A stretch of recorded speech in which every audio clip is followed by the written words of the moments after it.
తెలంగాణ రాష్ట్రంలోని మొక్కజొన్న రైతులకు ప్రభుత్వం భారీ ఊరటను కల్పించింది. కేంద్ర ప్రభుత్వం నుంచి ఎలాంటి సహకారం రానప్పటికీ రాష్ట్ర రైతులు నష్టపోకూడదన్న లక్ష్యంతో ప్రభుత్వం స్వయంగా ముందడుగు పెట్టి పంట సేకరణ చేపట్టింది. తాజాగా కొనుగోలు చేసిన మొక్కజొన్నకు సంబంధించిన మొత్తాన్ని నేటి నుంచే రైతుల బ్యాంక్ ఖాతాల్లో జమ చేయాలని వ్యవసాయ శాఖ మంత్రి తుమ్మల నాగేశ్వరరావు అధికారులకు ఆదేశాలు ఇచ్చారు.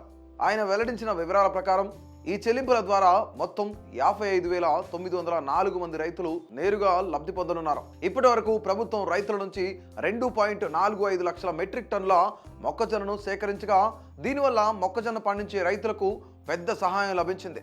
సేకరించిన ధాన్యానికి గాను మొత్తం 588 కోట్ల రూపాయలు నేటి నుంచే ప్రత్యక్షంగా రైతుల ఖాతాల్లో జమ చేయనున్నారు.